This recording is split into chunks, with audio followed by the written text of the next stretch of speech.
Hey everybody, it's Tony and Aaron. and welcome to the Wildheart Podcast. What's our tagline again? Where passion meets purpose. That's right. Pop quiz. Pop quiz, yeah. Also, I didn't have it written down in front of me, so good thing that one of us has a good memory today. My 5 hours of sleep would definitely say otherwise. Well, that's the usual for us now. Are we ever going to get used to it? Yeah, I know you get less than I do, but you wake up with the little guy. Yeah. Today, we're going to talk about not our lack of sleep. Darn. That'd be riveting.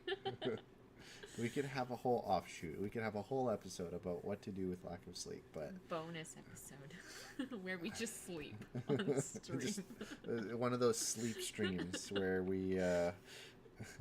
every time somebody, like, tips you, it, like, blows a horn or, like... have you seen those?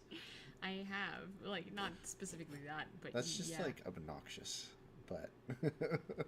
No, today's episode is living our ancestors' skills today. And so, while you have your sip of water there, or Pellegrino. San Pellegrino. Yeah, it's essentially the idea that I kind of started this thought a little bit ago where, like, what is a good driving factor in life? Like, I like the idea of seven generational thinking to the point where, like, I want to be able to make my ancestors proud, and how can I do that to, if I might not have known my ancestors in the past, but how can I kind of make them proud of where their ancestors have come, and not be a, not have the inverse. So it's that's kind of where this idea budded from, I guess, and just expounding on that. Expound. And you've been doing a lot of, you've done at least one kind of thing that fits on par with this idea, just recently, and we've done a lot of prep work for it too. But yeah, so in our little homeschooling community, we've kind of had an idea of, like, because obviously we are looking at, like, how can we live a more nature-based living, not necessarily in, like, we have to be as crunchy as possible, but, like, teaching our children different skills of nature, right? So, like, one of the things that we were working on this past week was basket weaving. So we went into the forest and we found a whole bunch of dogwood, which right now in Canada, specifically in Manitoba, because I'm not sure everyone else's foliage, but where we are right now in Manitoba, when you look into the bush, you will see two types of red wood, or like bright red sticks or twigs, plants, trees, whatever you want. Shrubberies. 5 hours of sleep. Anyways, so you'll see two types. One is dogwood. The other one is rosebush. And you'll know it's rosebush because it'll have a crap load of thorns on it. I was going to say, roses usually have pokies. Yeah. And, like, even when we were doing our little foraging for the sticks over, like, on the other day there, and people were like, well, how will I know? It's like, trust me, you You'll feel it. No, it's not even you feel it. You will not miss it. It will look like your entire stick is covered in little hairs, which are tiny, that would like, be thorns. Painful. Oh, yeah. If you grabbed one of those, it's not just, like, big thorns. It's literally thousands of little tiny ones. It is awful. You'll know. So, I feel like we learned some good lessons how to harvest as well. Go with more than just a knife. Yeah, some snips I would took some be. pruning shears, like, the second time. Like, originally I was foraging around the cabin area, and I used your knife, and it just, you gotta, like, it took a while. If you have the right technique, you could just slice into it. I don't have that technique. I sod with your with an X-Acto awful blade. It's an X-Acto blade. It's not like I could have went whack, whack, whack. I didn't have a machete. Anyways. Yeah. Well, machetes would be very effective harvesting tools, I would say. Yes, they would. Or an axe.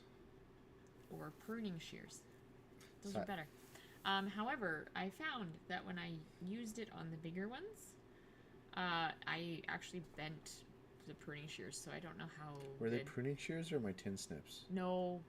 The pruning shears that I took the second time. Okay, so you, like those are the green ones that we had? Okay. Those are, I think those are probably cheap. Yeah, so they were cheep.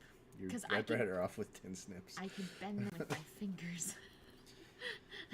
Well, anyways, but yeah, we learned. I learned quality several tools. Things. Get quality gardening tools. Mm-hmm. Those were meant for little green things. They were not meant wood.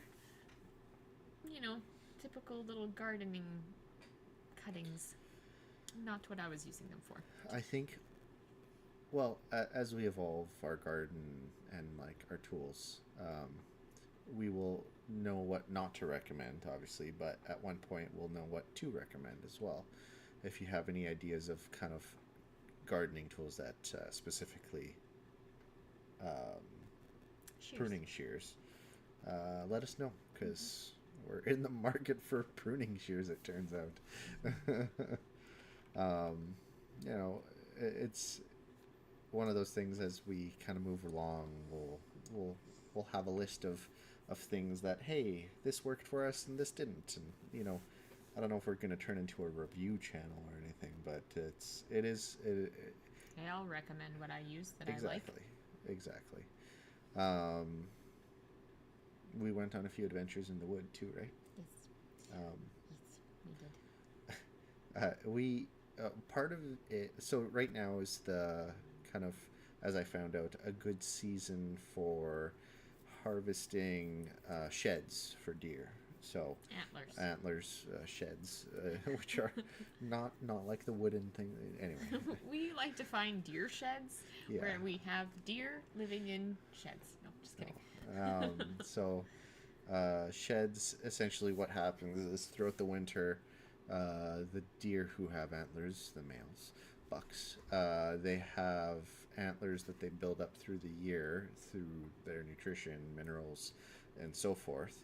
And as the winter goes on, a lot of the antlers, they pull the minerals and everything. It's kind of like a store in a sense, but it gets to a point where they've kind of sucked them dry, if you will, and they fall off. Well, it's kind of like they fall off and they're a little bloody, and it's like losing a tooth for them in a sense. That's a good analogy, actually. So, and like, you were complaining the other day when you went to the dentist. It's like, oh, after kids, before kids, I never had any issues, and after kids, I did. Yeah. It's because I guess when you're pregnant. Pregnancies steal minerals and all the joys out of your teeth. Well, it's too bad we didn't have antlers, because then we could just store them all in the antlers every year. Humans, Wendigos. No. Not the windy bagels. All right. Yeah, you're not supposed to say it, aren't you? Windy bagels. You say windy bagels. Or windy boys. Anyways, the adventures in the wood. Speaking of adventures in the wood, yeah, we found a whole bunch of... So I've been kind of hunting this area for the last... Several years, relatively unsuccessfully. Mostly because I've kind of discovered at this point that all the deer there are nocturnal. And so I found, on the walk, we found their bedding areas, and like there was a lot of deer in that area. But no sheds, which is fine. It was snowy, so I didn't expect to find any. I was it just snowed like the day before we went out too. It was a nice walk in the woods though, and I think our kids really enjoyed it, and we saw a whole family of 7 deer as well one time as well. You weren't there, but we saw deer before we went into the forest looking for sheds though on the opposite side of the street. Yeah, so there's lots of activity, and they're moving around during the day enough now. but they know hunting season, there's a lot of ATV and off-road vehicle traffic in the area too, so they kind of get. I'm sure that's a factor in hunting as well. So, you know, I think I'm going to try a few new things this year, namely a new area that's a little closer to our home instead of out in the wilderness there. I'm going to try doing a food plot, I think, this year. Get a bag o' seeds and you know, plant it so I can harvest. So here in Canada, from my understanding, you're not allowed to plant specifically for deer. You have to plant with the intent of harvesting yourself. So I'm going to be planting with the intent of harvesting myself. But if I don't manage to do it before the snow falls, I won't be heartbroken. But also, who knows, maybe my dad might have bees as well, and therefore... They have a secondary use. We'll honey. See. So we'll go down that route as well. But then we got to protect from bears. Because bears were an issue You could just last hunt time. the bear. Yeah, I mean... I've never eaten bear. I've had bear once. I hear the tallow's very helpful. Yeah. It's like bacon grease. Anyways. But yeah, no, that's... Rambles. The whole... Speaking of making our ancestors proud, like, one of the... My dad is not a big hunter, but the one animal he has taken was a bear. It was... from my recollection of the story, it was a life-saving move. You know, he was essentially protecting a beekeeper that he knew, and it was kind of going straight for him, and he took the bear. Mm-hmm. the way High he tells the stakes story, right there. it was. But yeah. I also got to use my winch for the first time, right? Yes, you were quite excited. It was... It was. Can I tell my side of the story? Yeah. So you had gone out to go shopping at like the corner store or whatever at the cabin, and on your way back, I guess you saw a little old lady who needed some help. She had a cane, and she was walking from her car for like blocks away. It's okay. Anyways, our daughter comes into the house or into the cabin, and she's like, Papa needs to go save a lady. And I'm like, what? And so she's trying to explain. She's like, I'm gonna tell you all the things. And I was like, okay, please tell me all the things, because I'm like, what you said does not make sense in my brain right now, child. So anyways, she's trying to tell me, and then you called, and that's when you explained to me what was happening. I was like, oh, okay, now it makes sense what she said. Because sometimes our daughter tries to explain things, but she does not get it all out, and you're trying to piece together what she said and what you're actually having happened.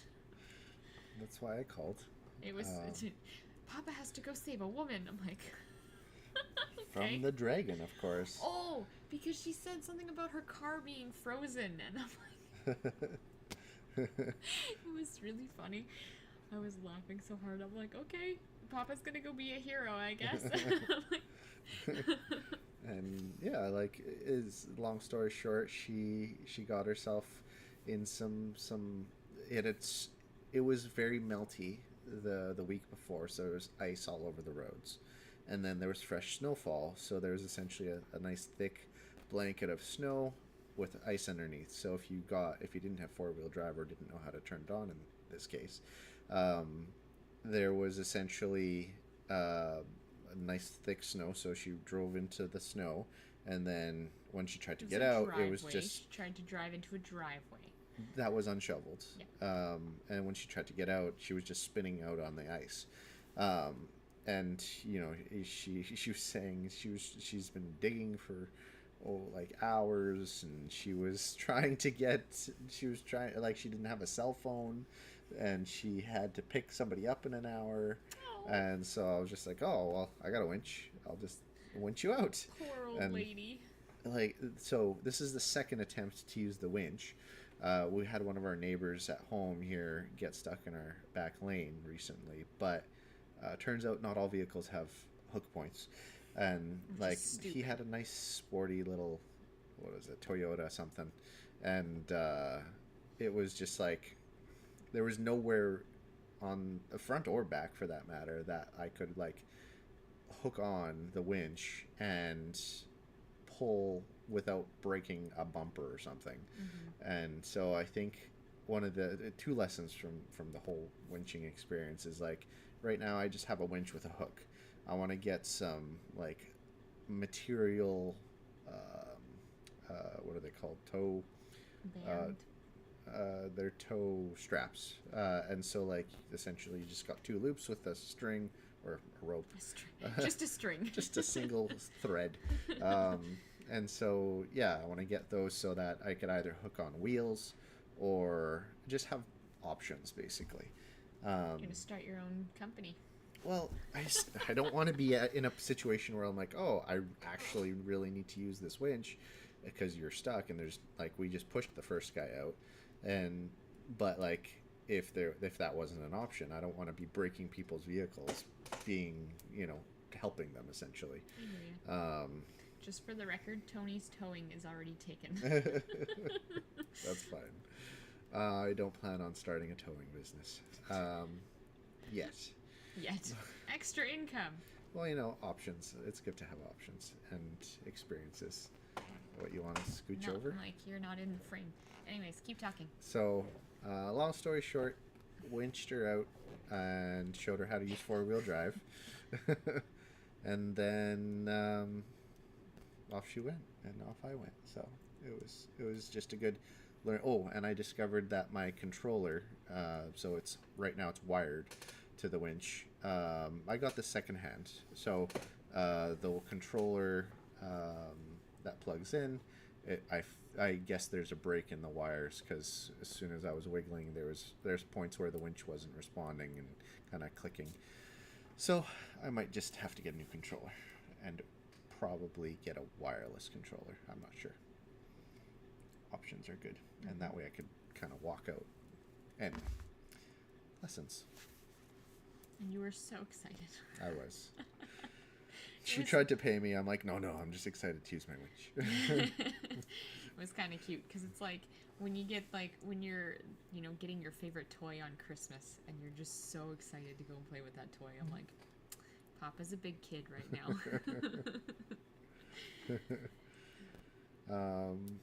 Yeah. Do you want to talk about the actual weaving of the baskets? I think we skipped over. Yeah, you kind of just wanted to jump ahead to the winch part, I think. Probably. Yeah, surprisingly, it's fairly easy. I was expecting it to be a little bit more intense. I don't know how in depth you want me to go on this, but you have to get some thicker sticks to use as the stakes in the bottom. And what I did with my basket bottoms was I did 3 sticks. But what we were doing at our basket weaving was 2 sticks. Anyways, and you kind of cut a slit in 2 of them and you stick the other 2 through them. And then you start weaving. So you need the thicker ones that are probably about the size of your fingers, if you've got fingers like my fingers. Yeah, I would say about that. And then you need the smaller ones that are easier to kind of bend and weave through. But yeah, we had a couple of really good. So you're just crisscrossing. Not for really the rest. No. No. Yeah. First, you gotta when you have your cross at the bottom. So you're kind of going like this. Yeah, kind of. You're weaving in and out and up and down kind of thing. Yeah. But you got there's a very specific way you kind of start your bottom, and then you can kind of build into that. But yeah, there was a couple of really good YouTube videos that we watched, and then there was a really good write out of everything. Granted, the person who was writing out the how-to was actually using willow, which is a little bit different because that one you actually want to dry first and then re-moisten and then weave.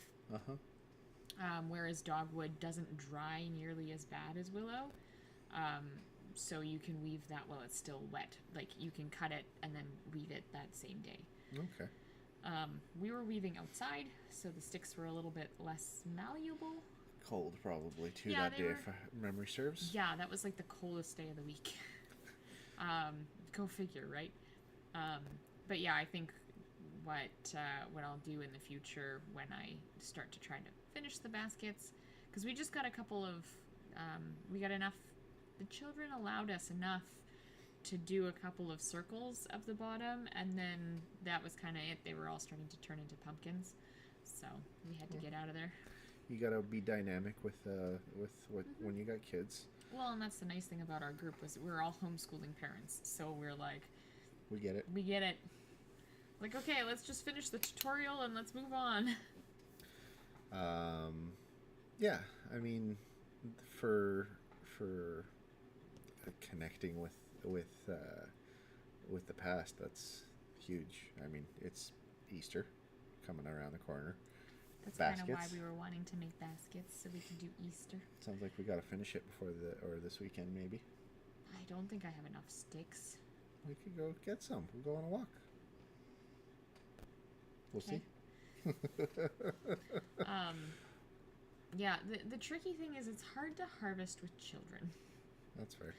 Yeah, I noticed that because our son, he was napping on our way, but the path was so bumpy, and I had taken the stroller that he kind of like got jostled awake, and he was content for a good like maybe 20 minutes, and then once he realized that I had walked away and kind of left him on the path. Granted, there were other parents around, so it's not like I just left my child in the bush. But once he realized that I was not directly like visible for him, he was just like, wah! Not having a good time. Yeah, and I could not. If I went out of his eyesight, that was it. He was game over, and then he was just grumpy after that. That was a cold day too. Yeah. It was a long day for him.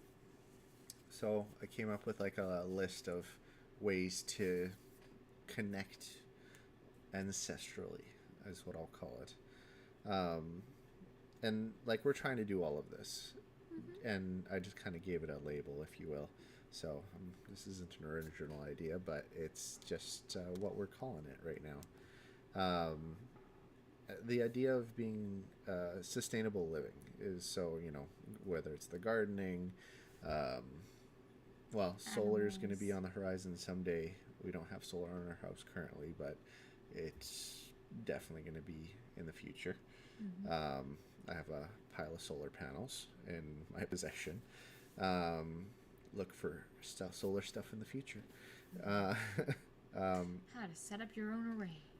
Well, yeah, and just use solar in dynamic ways. But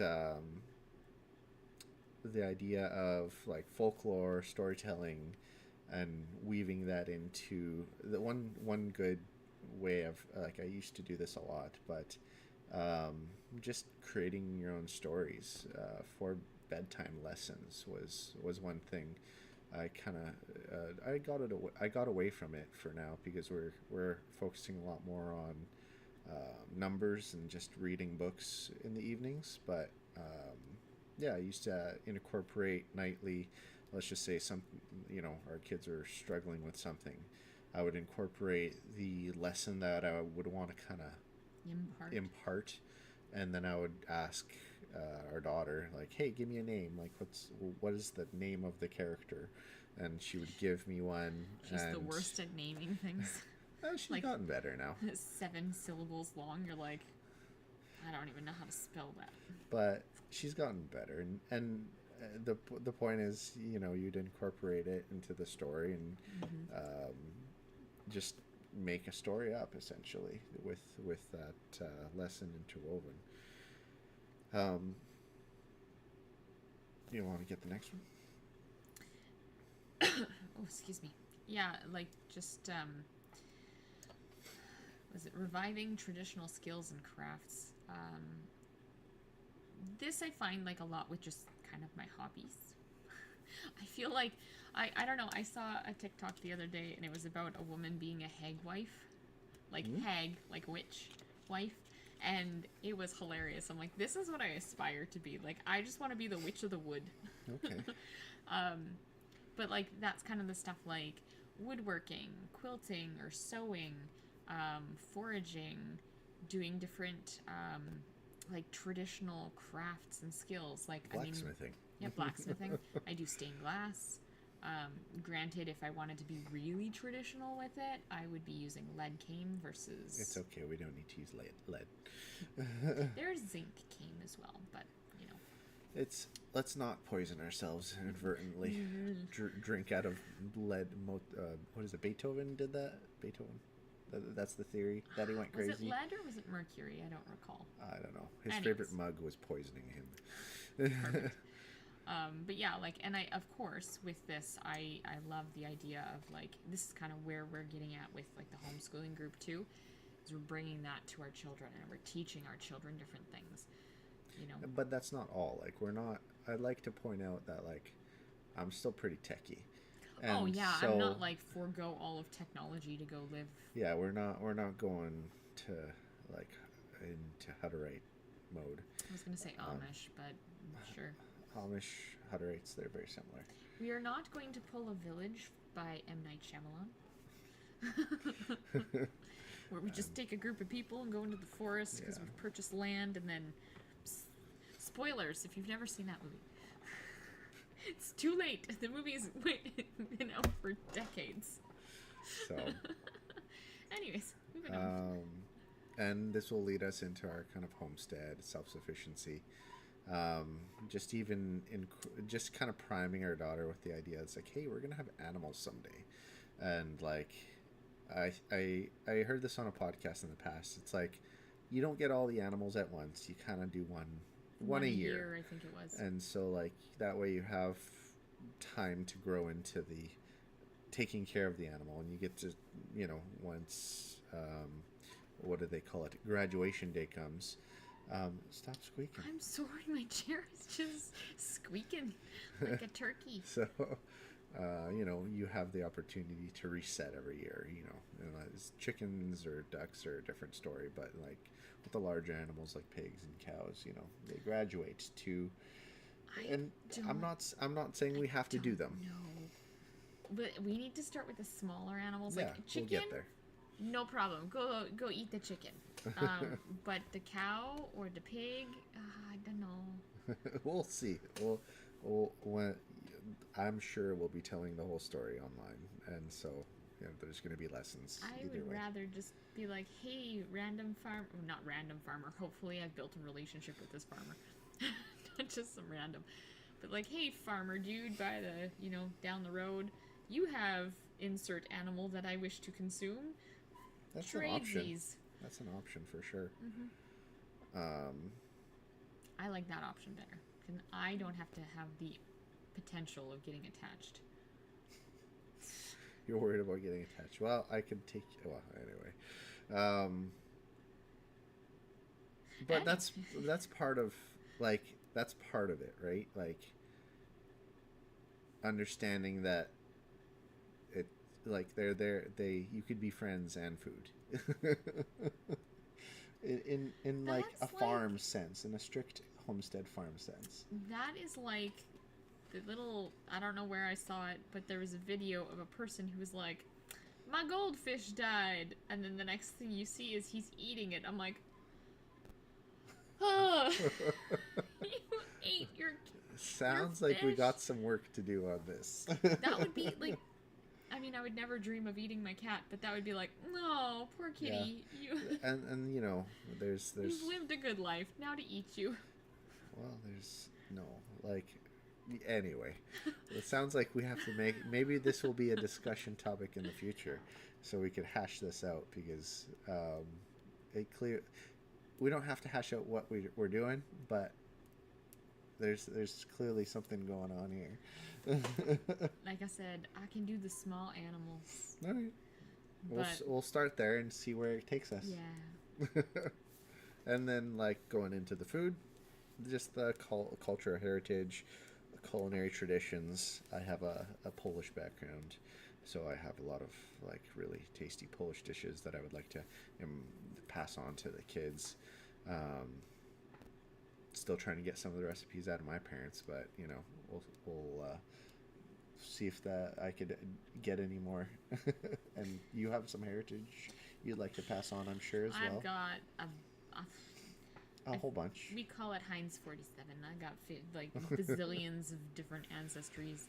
Most notably, I'd like to pull upon like the Icelandic and the Métis and the like Irish, Scottish, UK life. Sure. Those three are kind of fair. So I think when we started talking about we're going to be having haggis. No, I'll never eat that. Blech. Though there are minced meat pies that I have a recipe from my grandma. Let's do it. I don't know if I want minced meat, but whatever. But yeah, like from what I've done research on, there's like a Viking bread, and then there's like bannock, and they seem to be very similar in the sense that they have very similar ingredients, and I think it just depends on how you make it. Okay. But I love a good bannock cooked over a fire with jam on them. Yum. Sounds like a summer project. Or a winter one. We could do it right this weekend. Yep. So, I guess calling on anybody who is watching now or in the future, what things I'd like to challenge you, a legacy challenge, if you will. What things would you want to impart, or how would you want to make your ancestors proud? It could be through crafts, recipes, skills. Just think about what you'd like to do in that regard.